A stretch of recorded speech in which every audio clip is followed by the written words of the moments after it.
Hello, everyone, and welcome back to another episode of the Office Podcast. I am your host, Asan. I just want to thank each and every one of you for tuning in to the last episode. I always say it, but your support means the absolute world to me. So thank you for watching. Thank you for sharing, liking. There's a few more of you now watching these and listening to these. So thank you very, very much for that. In the last episode, I went over 10 things that we didn't know about The Office. There was 20 on my list. So I am going to go through the next 10. But before I do that, there's a tradition on this podcast, which I nearly forgot to do. So give me 1 second and I need to just grab my book.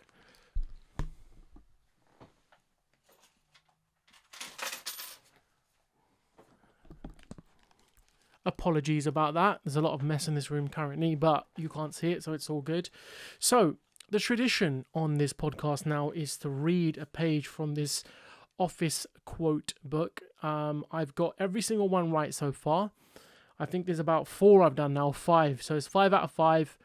Let's see if we can go 6 out of 6. So I'm going to open it up on a random page. I like this page here. So we've got a Michael Scott quote or a Meredith Palmer quote. I'm going to go for the Michael Scott quote. It's a longer one, so it could be harder, but let's see if I get this right. So I would say I kind of have an unfair advantage because I watch reality dating shows like a hawk and I learn. I absorb information from the strategies of the winners and the losers. Actually, I probably learn more from the losers. Oh no, I don't know what episode this is from.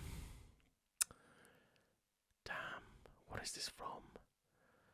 I want to say it's the episode where Kevin gives Michael the name of Wendy's restaurant when he's trying to find himself a girlfriend. I'm going to go with that episode. I don't think I'm right. So no, I think I've jinxed myself. I should have gone with the Meredith quote. I don't know what episode it is. If you know, can you leave it in the comment section below? Because I haven't got a clue what episode that was. That is a massive flop for me. But let's move on because I can't believe I didn't know it. That stumped me completely. I don't even remember hearing that quote. But I would say, educated guess, I'd say it's from that episode. But we move. Anyway, as I was saying, I went over 10 things that we wouldn't have known about The Office. This is the next 10. So starting at number 11 from the 20 things on that list. Number 11 is in season 2, episode 13, when Michael explains his corporate credit card was taken away because he spent $80 at a magic shop. Did you notice that Michael Scott is wearing a fake magic thumb? I did not know that. I'm looking at the screenshot of it now, and that scene looks familiar, but I didn't notice him wearing a magic thumb. Did any of you notice that? Because I most definitely did not. Number 12, dummies for Dwight. So in season 2, episode 17 of The Office, Dwight delivers an impassioned acceptance speech after winning the award for Dunder Mifflin's Salesman of the Year. Dwight address may or may not have inspired. I'm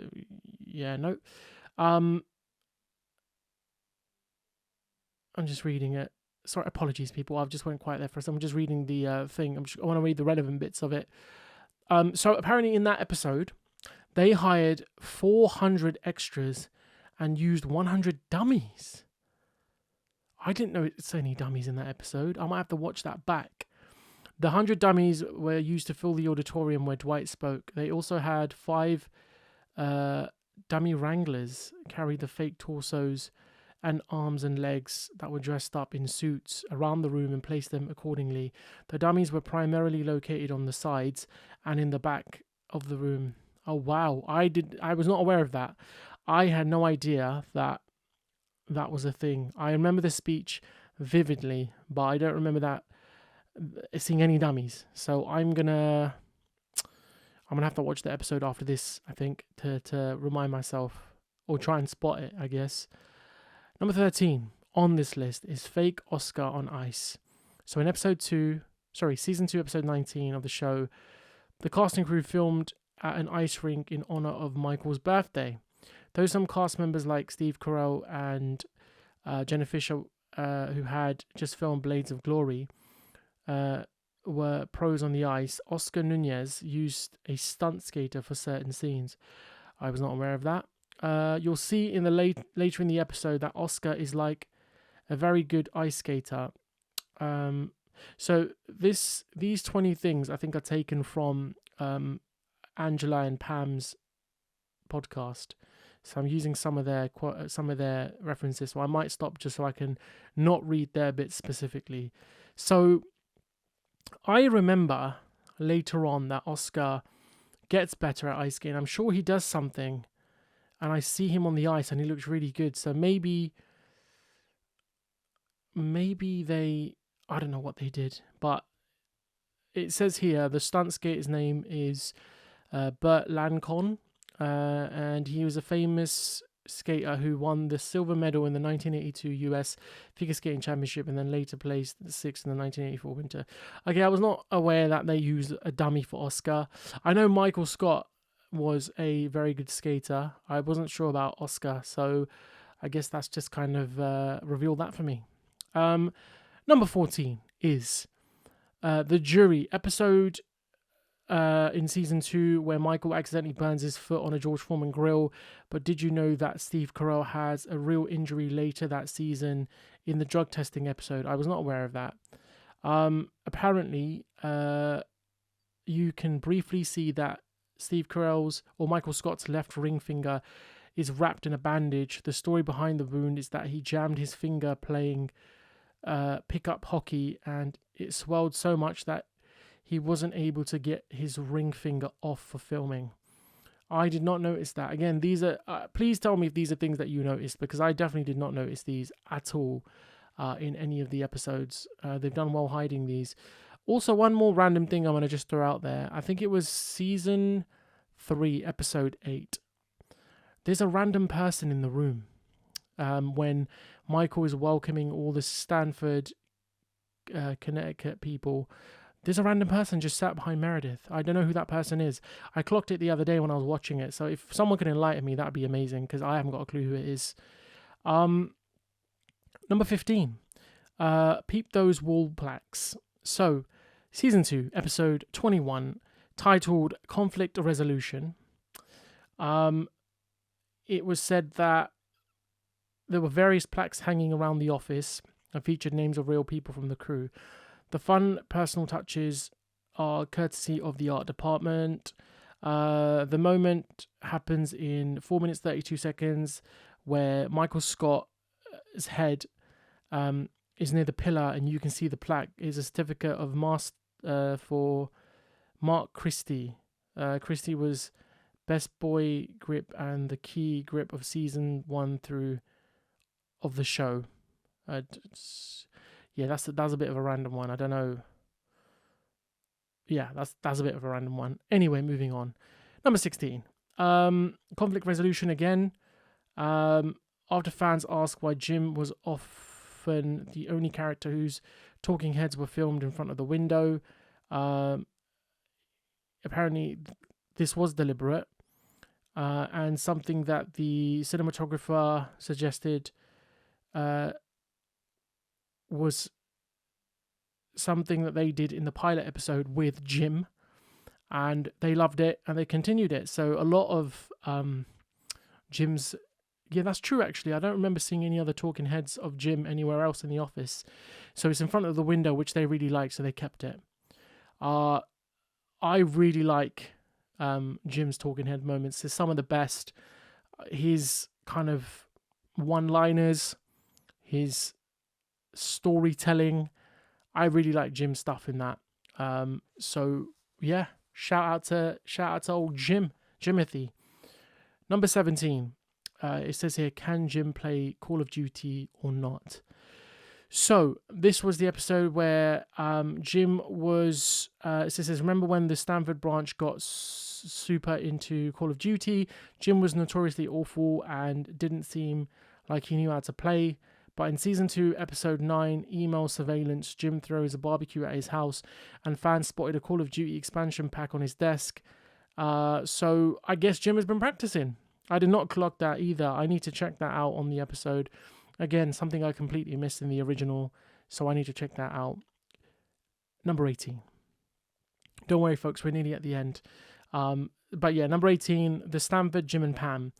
When Jim transferred to Stanford, you might have thought that the writers and crew members have moved on from him and Pam, but a scene in season 3, Initiation, episode that the couple was always on the brain. In the scene where Jim wheels his chair over to the copier, there's something special going on in the background. Look carefully and you'll see an interaction between Stanford's very own Jim and Pam. Oh, wow, yes. That is very true. There's a screenshot here so you can see it. So you can see, yeah, someone talking to the receptionist in Stanford. Very good. Number 19. To this day, I firmly believe that Steve Carell not winning an Emmy for his role as Michael Scott is one of the biggest award snubs in history. The cast of The Office felt he should have won, and they made it very clear in the background of season 3's branch closing. What does it say? At around 6:21, if you freeze and zoom in on the whiteboard that's hanging by the accounting department, you'll see that Tuesday the 5th reads, "Congratulations to all for our first of many Emmys. Steve was robbed." Wow, I can see the screenshot, but I need to zoom into that. That's pretty incredible. So yeah, again, something I did not clock at all. And I think there's a lot of these in the show. There's a lot of little things that people didn't realize that were there. This was definitely one. And I think there's a lot of little Easter eggs that I need to look out for when it comes to this show, because, as I said, this show is an amazing show. And that is why we're here today, listening to me babble on about this show and all of its fine points. So, number 20. We made it. We made it to the end.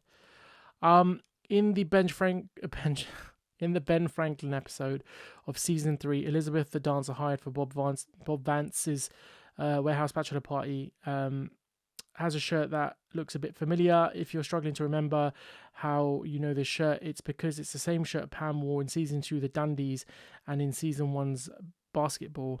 On-screen wardrobe recycling isn't uncommon, but Fisher still reached out to the show's wardrobe supervisor, Carrie Bennett, to get the scoop. I was not aware that that's the same shirt. Again, the screenshots here, which I can see, so at the Dundies and at the Basketball episode as well. And that, my lovely people, is 20 things that you may not have known about The Office. I'm going to find more of these. I'm going to scour the internet and try and find more of these amazing facts and figures and things about the show. I still haven't seen any of the deleted scenes apart from the Phyllis one where Bob is connected to the mob. But I haven't seen any other deleted scenes as of yet. I'm going to start making a point and making time to watch these so I can analyze here on the podcast. Thank you all for listening. I hope you enjoyed the episode. If you did, please make sure to hit the like button. Make sure to subscribe and share. And I'll catch you all on the next episode. Take care.